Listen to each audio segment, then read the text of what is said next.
sweaty, diaphoretic. Their heart is racing. Many times they're shaking.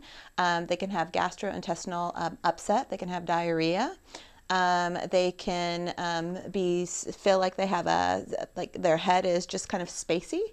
That's one of the common symptoms. And sometimes if they have a pre-existing cardiac problem, and a lot of times people don't realize it, and they take a lot of caffeine, it can cause their heart to go into palpitations. So they feel like their heart is beating out of their chest. We've actually had students come in here with their heart into an arrhythmia, where they had so much caffeine that their heart actually went into a different type of rhythm that caused it to beat twice as fast as it should be beating.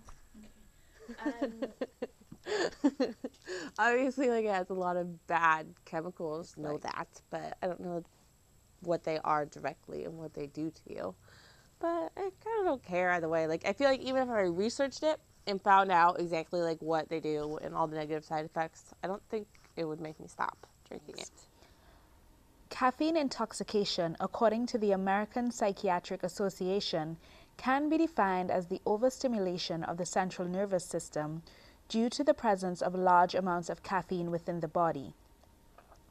While caffeine in small amounts is widely known to increase alertness and deter lethargy, caffeine intoxication is a big problem among college students. The LPC campus is just as plagued by it as many of the college campuses in bigger, more bustling cities. But why do these people continue to consume such large amounts of caffeine despite the warnings? Because they're multitasking. They're young adults, they're multitasking. Many of them are working, going to school. They're trying to do a lot in a 24-hour period of time with as minimal sleep as possible and keep their social life. So we see a lot of that, especially during final exam times. So it helps me wake up in the morning. Well, my morning, because I work graveyard. But it doesn't really keep me that much more awake throughout the day like it would like a normal person, just because I drink it so often. But like if I don't drink it, then I get like headaches and I get really shaky.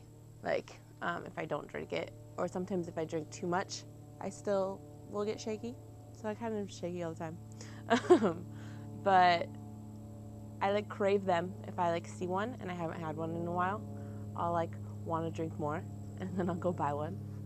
And then like when like I first drink my Red Bull, like I get so much happier. That like, I'm surprised people can make it throughout the day without having drink coffee or get caffeine or Red Bulls or Adderalls or anything like that. Just some type of boost, because you're just required to do so much. Like I wake up at 4 a.m., I commute to school, I go to class, I go to work, I work out, I babysit. Like I do so much that I need that extra push. I need that little bit of help. And with modern day Starbucks on every corner, it's right at your fingertips. It makes it really easy to get.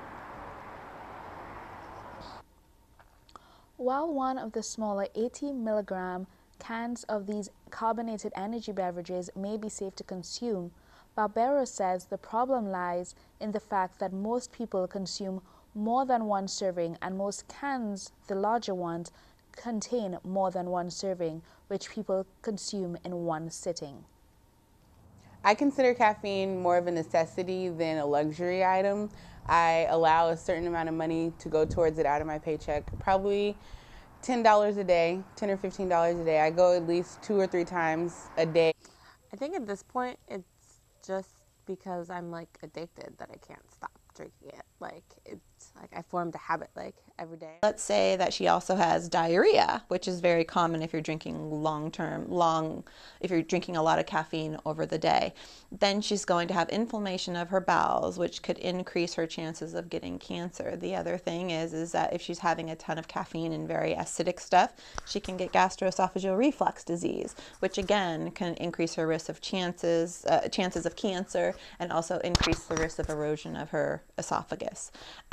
If she has any pre-existing heart conditions where she's having caffeine and putting extra pressure on her heart, what that can do is increase her risk for hypertension if her heart is having to work harder than it should for a longer period of time.